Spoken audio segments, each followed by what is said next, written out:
Can you believe this situation? In India, the wealthy are so incredibly rich, they could literally purchase entire 5-star hotels, while the poor, on the other hand, cannot even afford to spend a single night in a 5-star establishment. Their entire monthly salary isn't enough to allow them to stay for just one night in a 5-star hotel.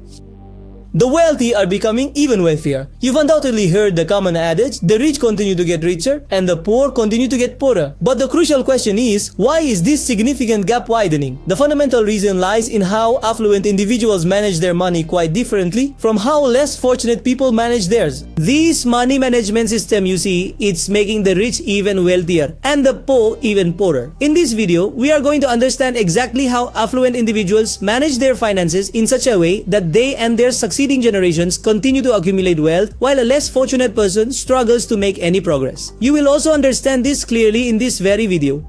No matter how many movies you watch, what is shown in films these days, a man who is very poor then becomes the richest man in that entire city. You must have seen many movies like this. From Govinda's time right up to the South Indian movies of today, they all have this very same kind of story because this is just a story.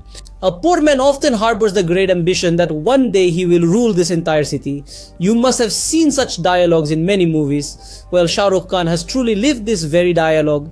But how many people can truly become Shah Rukh Khan? And what exactly are Shah Rukh Khan's spending habits? All wealthy individuals follow a specific pattern that makes them rich, and we're going to discuss how to decode that very pattern. In this video, we'll take a look at everyone's humble beginnings. You must have noticed that most of the time, when wealthy people tell their stories, and they say that at one time, they themselves were poor, and they are not lying.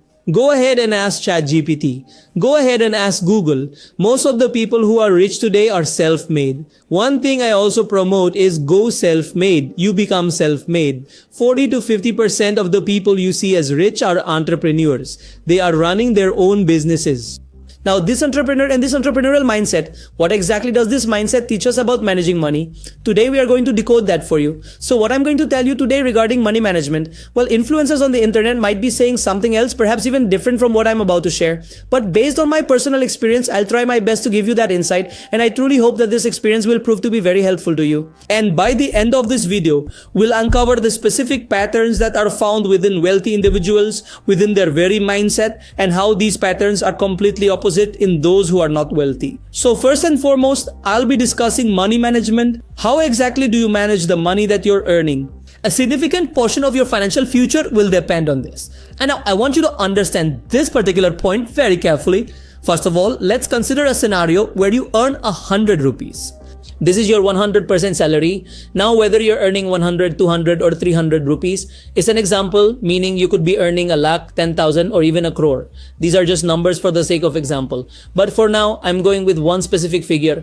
1 lakh rupees. 1 lakh rupees is considered a good salary in a city.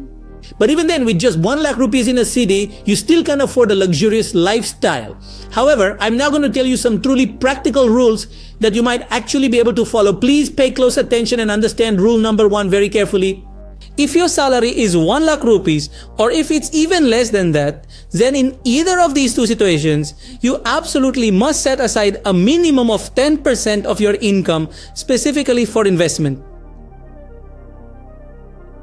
These are practical figures I'm sharing. You won't find these details written in any rule book, but considering the current situation in India and the varying inflation rates across different cities, I'm sharing these figures with you based on my practical experience. If your monthly salary falls between 1 lakh and 2 lakh rupees, it's less than 1 lakh. Even if you earn 10,000, you will have to set aside 1,000 rupees. If you earn 50,000, you have to set aside 5,000 rupees. For investment, if you earn 1 lakh, then you must set aside 10,000. But if you are earning between 1 lakh and 2 lakhs, then you must set aside at least 20% for investment. 20% is for a certain income. If you're earning 2 to 3 lakhs, then 30%. And if you're earning anything above 3 lakhs, then a minimum of 40% should definitely go into your investments. And obviously, I'm going to talk about the money that remains in your hands post-tax. So whatever amount is left in your hands after tax, because we all must pay our taxes, but for whatever amount you have left after tax, make this a strict rule for yourself. If you follow this particular rule, I will explain in great detail what benefits you will gain. Just go to Google and search for any CP calculator. Now, why exactly am I talking about CPs? Because most people who invest, they do so in mutual funds, but we won't be doing that. it needs to be done elsewhere. I'll tell you about that later. That's the second step for now. But most people, 90% of those who invest in mutual funds, stop their SEIPs and withdraw their money within a year. Now, so that you don't have to do that, this video has many important points. But now look, we just took an example. A person who invests Rs 10,000, meaning if you earn Rs 1 lakh, you invest 10%. And if the market gives returns of around 15%, then how much money will that person have in the next 20 years? Approximately, or some pagos of the 0.5 crore. But look, 0.5 crore today might seem big or small to you. But consider this. You had only invested 24 lakh rupees. If you invest 24 lakh rupees, then by the time you reach your retirement, or if you are planning something significant for your children, any major goal you have set for your life, you can easily achieve it, even with just a 10,000 rupee monthly investment. If you can increase this investment, then this amount can become as large as you want for you. So you see, your 2.4 million rupee investment can become 15 million. Now, for example, instead of 20 years, you give it more time. Suppose you invest for 25 years, then how much will 15 million rupees become?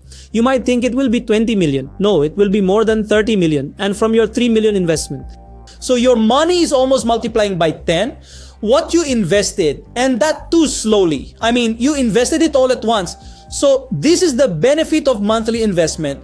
Most people nowadays tend to choose mutual funds, but I would recommend that you consider index ETFs instead. Here, I'm providing you with 4 ETF options through which you can invest your money in various sectors. The first is Nifty Bees, where your capital will be invested directly into the Nifty. This means your funds will be allocated across India's top 50 companies. The second option is a mid-cap ETF, so you should search for mid-cap ETFs. With this ETF, you're essentially investing your money directly into mid-cap stocks. Now, the third ETF that I personally find quite appealing is the HDFC SML, where your funds are actually invested.